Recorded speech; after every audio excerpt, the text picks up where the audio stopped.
I'm going to play something for you twice. Listen to them and tell me which one sounds better. Option 1 sounds like this.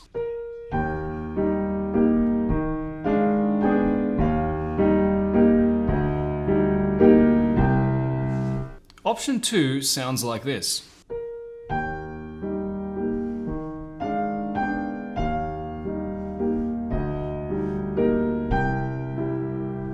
Now, which one sounds better to you, and what's the secret to playing like the better one?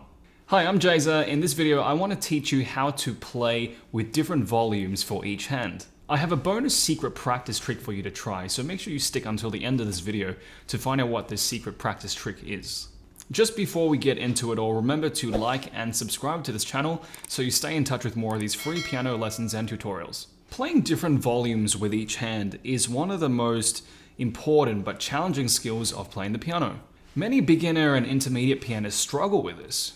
If we were to play both hands at exactly the same volume, it would sound something like this.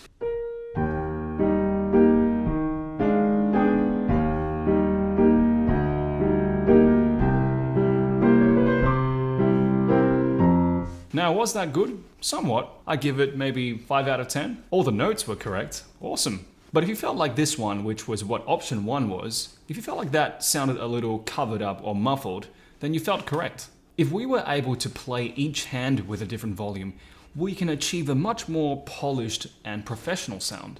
It will then sound something like this.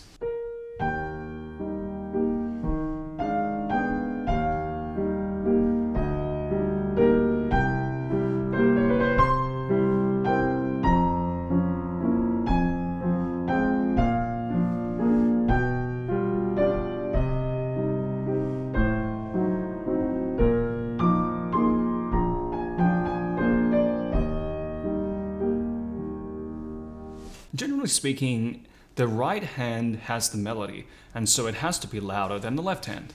Before we get into the specifics of how to do this exactly, it's important to talk about why this is difficult to do for pianists. Once you understand why it's difficult, you'll find your solution more easily. In my opinion, there are 2 main reasons as to why playing different volumes in each hand is a difficult thing for us to do. The first reason is that this is a coordination problem. Now, whether you play piano for 10 days or 10 weeks or 10 months, you will know that our hands don't like to coordinate with each other. They don't like doing different things.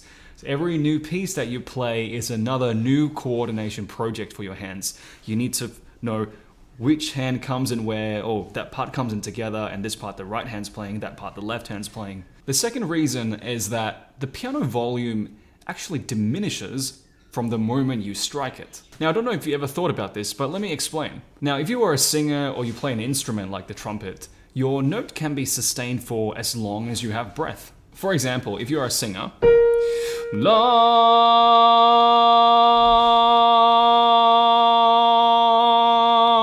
that can go on forever as long as you have some good breath. Or let's say you play the trumpet.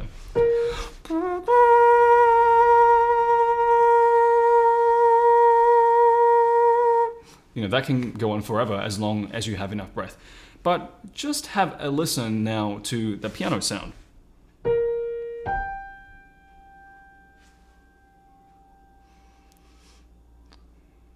You can't even hear it by this time. So about probably 4 or 5 seconds in, you can barely even hear the notes anymore. Now, this is a problem. Why is this a problem?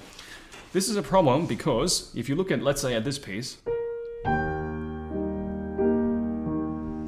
as the right hand struck the G, there were more left hand notes that were already playing and potentially then covering up that right hand part. So it's so important that when you play, for example, this piece, your right hand has to stand out so much that it can withstand the left hand chords coming in and potentially covering up the right hand. So what you want to do is something like this.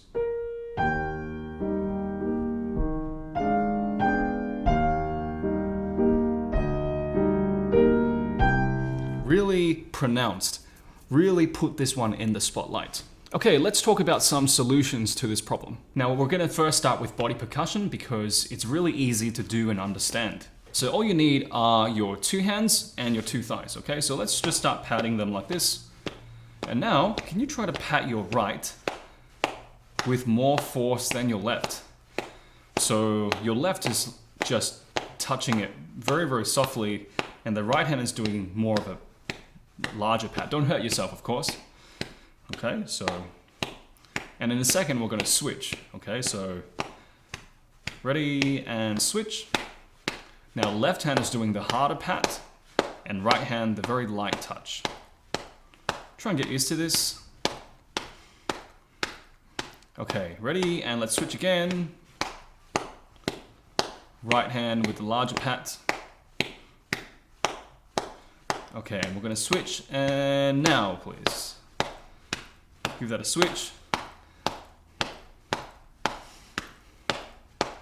Awesome. Let's now head to the piano and do some exercises. Now I need your two hands on the C position. So you probably learned this at the beginning of your piano studies, just a C position. But actually, let's do this one a little bit different. Can you move your right hand to over here? Okay, so instead of the normal middle C, can you move it up an octave? And the reason I'm asking you to do this is because you'll see why in the exercise. We want to hear more of a difference between each hand. So let's just move up this octave. And here's what we're going to do. We're going to do both of the C's, and you're going to do them both 8 times. 4 times the right hand is louder, and the next 4 times the left hand is louder. But they both play 8 times. So it's like this.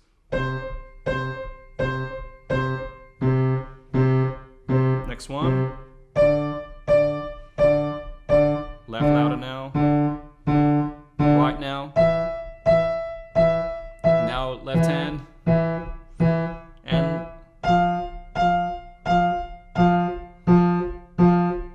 now right.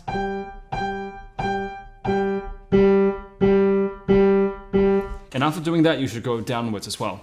Now, this is not a really easy task. You might have to just pause the video and give this more of a try. Just a tip that I have for you is, as you're doing this exercise, try not to have your fingers fly up like this. Okay, so make sure they're grounded on the keyboard. So try to use force from the keyboard, for example.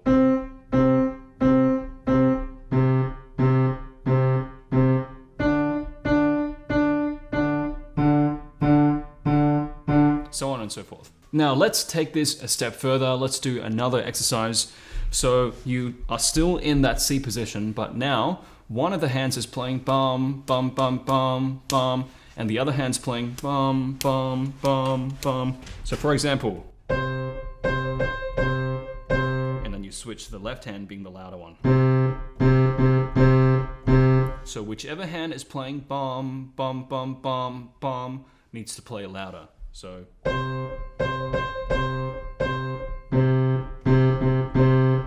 Next one.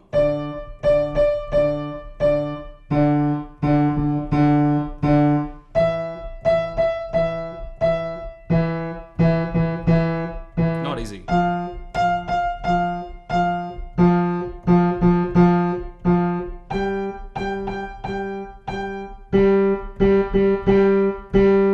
Give this a try. It's pretty hard, but it's very fun. Awesome. As we approach the end of the video, it's time to reveal the bonus secret practice trick that I have for you. And here is what it is. The bonus secret practice trick is where you practice your piece normally, but then the left hand, you are playing it completely silently like this.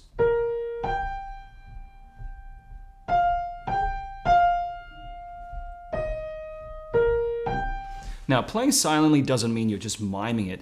You actually have to get to the key and press it down just very, very slightly. So.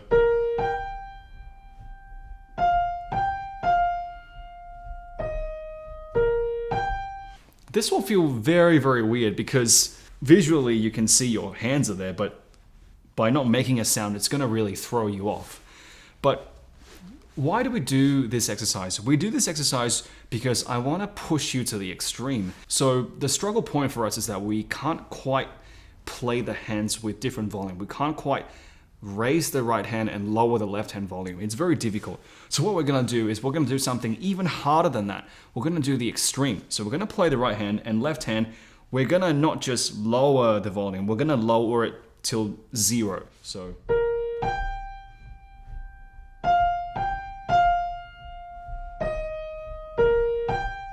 And once you do a lot of this practice and you get comfortable with it, you're gonna really start to feel that when you play the left-hand notes, you are able to control it with a really soft volume so that your right hand can then stand out more.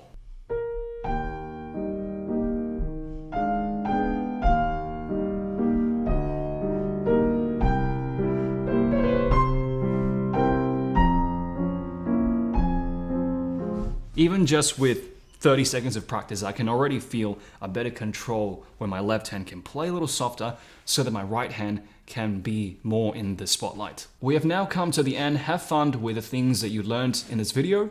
This skill of playing different volumes with your hands will take time to develop, but if you keep working at it, you are going to do so well, and you're going to start to have this really professional sound that will make your practice sessions even more enjoyable because it literally sounds nicer to listen to. All the best with this. Remember to subscribe to this channel, and I'll catch you in the next tutorial.